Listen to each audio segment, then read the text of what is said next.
Hi, everyone. I'm Christine Tulley, President and Executive Writing Coach at Defend, Publish, and Lead. And welcome to episode 189, Tips for Before the Semester Starts. At this point, I'm recording the episode 1 week before our fall semester officially starts. And a lot of things have been happening. I've been busy, as I'm sure you have too. I have a fairly early start date. So for me, my start date would be August 19th. And that would be I think that's a little bit early for some semesters, but I know other people are already back. So at least for me, I'm at a little over a week to go. And I wanted to talk about some of the tips that I'm doing just to make sure that I'm using that time effectively, because I know a week before the semester starts, I can tend to just sort of be rushing around like, oh, I need that assignment. I need to load that reading in my course management course. I need to make sure I'm doing, XYZ. I have to go to all these opening activities for my university. So a lot of faculty that we work with, and even many of our doctoral students, they have to be at required things before the semester starts. So maybe you didn't have a full schedule, but then all of a sudden you're in a workshop all day. You're doing DEI programming, or you're doing something for Title IX, or any of those university initiatives that you might need to have to attend that you only have to do once a year, but they fall in that time period.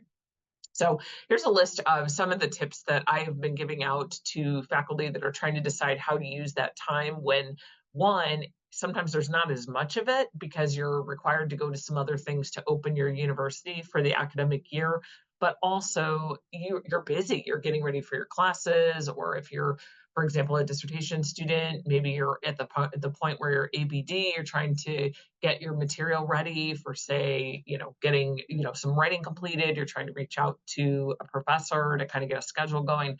So some of these tips I think might be helpful at this point. One of the things that I tend to do, even though I would say it's sort of, I don't have time for it, but I know it makes a huge difference. One of the things that I tend to do the week before the semester starts is take a good look around the spaces where I am working. So, for example, if you're watching this on YouTube, you can see this, but there is an Instagram wall behind me. It's pink flowers. It's not fake. It's not, I'm petting them in the video so you can hear the noise. It was something that I used for my daughter's graduation party. I had no place to put it. And I said, wouldn't that look great on my wall that needed a bunch of, kind of paint touch up? So I slapped it up on my wall. And the other thing that happened, I mentioned in a previous episode, is I had to combine two offices into one. So at my current stage in my office, and I will stick some pictures up because a lot of people have been asking about this, I'm still surrounded by moving boxes. It's not on the video, so if you're listening to this audio, you don't have to go and see that. I'm looking all at them. So it looks very nice on the video that you see, because I have this beautiful wall behind me, but the whole rest of the office, there's moving boxes around me. So one of the things that I need to make some decisions about are, am I going to empty some of these boxes? If I'm not, can I put them in a spot that they're not going to be bothersome during the course of the semester? In my case, I do have kind of a small closet. I can put some of them in, and if I get to them, great. If not, great. I may leave them out the first week or the week before that I'm in currently, because I have some time between meetings. So I do have a couple random half-hour slots between all the required meetings. And I know for me, before I would have sat down and tried to hurry up and work on a syllabus or something like that. But I think what I'm going to do now, just because of all the sitting, is I'm actually going to look through these boxes and see, can I put some of this stuff away? Can I dump it? Can I donate it? And I would say that's the same thing at home. The week before the semester, you don't want to spend all your time working on that kind of stuff. But I know that a lot of us having that visual clutter just makes everything a lot more intense. And this is another way to kind of tone it down. So for me, I know I'm not going to get through all of it, but what I'm going to try to do is just say, okay, I've got these random little pockets of 20, 30 minutes. I'm not going to worry about any scholarly writing this week. Instead, I would rather get these spaces ready to go. So when I start for real, I'm able to work without having all the visual clutter. So I know that's one thing that I'm trying to pay a little bit better attention to. Another thing that I'm doing the week before is I'm definitely looking at a couple weeks into the end of August and into early September. I mentioned blocking out writing time for the fall, and I have done that for a large extent, but now I've got some other things on there where I might potentially have a couple good days to get some more writing completed. But if I don't grab that space and block it out on my calendar, somebody's going to take it. So for me, I know that will be one thing that even though it seems like, why am I wasting time with that? I need to do this other thing that's due in 48 hours. But it really does make a big difference because that's a decision you're making now to protect your future self to get some writing completed. So for me, it's totally worth it to do it.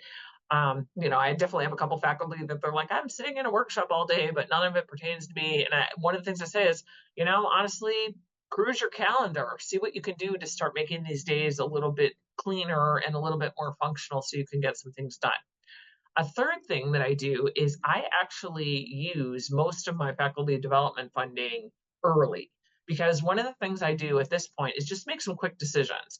Do I still want to subscribe to those same scholarly journals? Is there a conference I need to register for? Do I want to use any writing coaching? So, they always say like, I'm not just a client, I'm a user or whatever. And that's the case. In my case, I actually use one of our Defend, Publish, and Lead writing coaches. But faculty development could be anything. I mentioned lots of times about the Textbook and Academic Authors Association, one of our sponsors. I'll put a link in the show notes, but that's a great one. They have definitely a very cheap yearly rate, and you can get all kinds of webinars, lots of templates for things, and new content added all the time. So that would be one of the cheapest sources I would recommend to people that don't have a lot of faculty development money, or if you're a graduate student, maybe you don't have any, but you're like, I know I can buy one thing. What would it be? That would be a good thing to buy just because it's a significant bank of things that you might need. So for example, how to negotiate an author contract on a first book. There's a webinar, but there's also templates and things like that. So that would be another thing to look at. That would be the same too if you want to do any writing coaching with us. This is the time to kind of look at what kind of hours might I want to do. You're welcome to email me if you want to talk about that further. Faculty developers, you might be trying to figure out how am I going to support my faculty through their writing, their teaching intensive semesters, and so on. Have us do a workshop. We do a lot of them for relatively cheap for universities that, kind of a one-time. We do a Zoom, we do some good follow-up. So that's something else you might look at from all the prongs, but also journal subscriptions and so on. And the other reason why I look at faculty development funding earlier in the year is I try to think about how am I going to use that funding to support me through just this academic year? What is it that I want to do? What do I need the most help with? So in my case, I know one of my things I'm going to need to do is I want to use one of our writing coaches to help me do some final page proofs for a book. Yes, I could do them. Yes, I know how. I've done them before, but for me, it's not time efficient to do that. And I know, yes, it's a cost because just like our clients, I have to pay for it too, even though I own my company because I have to, obviously pay the coaches that are doing it. But for me, I know that's something that will save me time in the long run. It will accomplish a scholarly goal. So for me, thinking about faculty development funding, that's something that's going to be a priority for me. Same thing with like a conference that I have never gone to, but I want to go to again, or I want to try going to. Maybe that will take some of whatever funding is available. And like all institutions, my funding hasn't, been the most robust. A lot of institutions sometimes have to cut it or make it less, but the other benefit to doing it at the beginning of the year is that sometimes those funds are not there the second semester. So I always think about it the first week before class because I kind of think of that as sort of investing in myself before I start off the semester. Also, this is a side note, but we do have some clients that will talk to us, and you can use a free consultation for this about if you have to negotiate anything, like you want more money for journals, or you want, this specific kind of software, but you have to make an argument for it. Feel free to talk with us about that. That's something that a lot of clients ask from us, and we're happy to do it. Another thing that I do the week before the semester is I do look at my classes and I just make a quick calculation. Is this class 100% ready? Can I publish it in the course management system? Is it 80% ready? And I just mentally assign some quick percentages like, ooh, this one's only 5% done. This one's 80% done.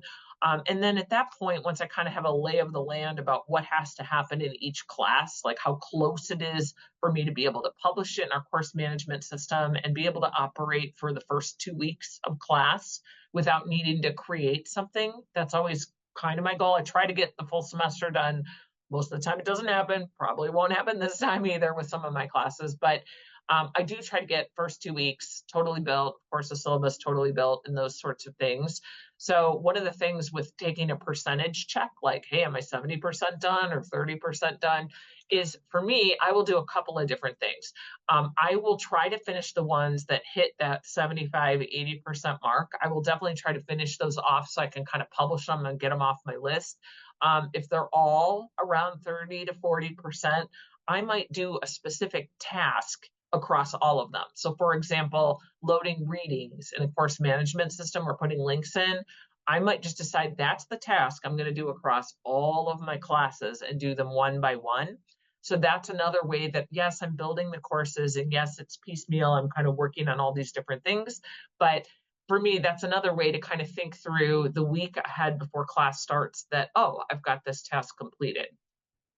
Another thing that I will do the week before classes, I do check to make sure, do I have a syllabus ready for all of these classes? So usually I do by that point, but sometimes I still have like one syllabus or several, let's say several syllabus projects left on the table. That will be another priority for me because obviously they need to be completed because I have to turn them in, but they also dictate what's happening in the rest of the class, and that's something that has to be up first day. So I also think about like a syllabus is something that's necessary on the first day, but what else do people need on the first day? Do they need this specific reading and so on? And that allows me, in case I don't get all of the classes built out, I've got the essentials there. So that's another thing I do the week before the first week of class. One other thing that I do, and this might be a little frivolous because everybody's kind of running around, but one thing that I do try to do is to schedule a coffee with somebody, somebody I haven't seen all summer long. I have a couple of people that I do a writing group with, like I might, connect with them, but I just try to put one thing in there where I'm connecting with a colleague that I haven't seen. So, I'm back face to face, so I do it that way. Some semesters when I'm more on Zoom, I might schedule it as a Zoom and we might do it really in the morning when we just have a coffee, like breakfast coffee together or something like that online, or meet somebody for breakfast. So that's another thing I do to just kind of put something fun in that week. The last thing that I would say that I do the week before class is I do take a very careful look at when am I going to do some planning, because I mentioned one of my goals this year is to spend time every Friday, every morning on Friday. First thing I'm doing is planning for the next week because I have so many moving parts this particular semester. One of the things I will be doing the first week of class is doing that Friday habit before the semester starts. And partially that's just survival. I need to know what's going on in that first week of class. But I also am going to kind of start laying down those habits and those times that I'm blocking out to do other things. So another thing that I do during the first week of class around the kind of one-off, one-time meetings is, let's say my writing time is normally this particular time. I might still use it for the writing, but I'll be using it to write my class materials and things like that. I don't generally do scholarship before class. Just like this planning time, the Friday before the first week of class, because I want to put it in on Fridays, I'm going to do it the Friday before just to already get used to blocking out that time slot. So hopefully these strategies help. We're certainly happy to help with you if you're kind of like, I have no idea how to prioritize any of these things this semester. I just need to talk to somebody about getting some kind of ground rules. Sometimes it helps to kind of set them up ahead of time. I have some rules for myself this semester that for me, they just eliminate, again, that decision fatigue about what am I doing? Am I writing this? Am I working on this one project? What about this class? When do I do teaching prep? When am I grading? All those things I try to figure out ahead of time. And so we're happy to help you do that too. If you're interested, you're welcome to reach out to me at Christine at defendpublishandlead.com. You can also schedule a 30-minute consultation with us, especially if you're a new client, you want to chat through some of those things to see how you can help. Happy writing this week.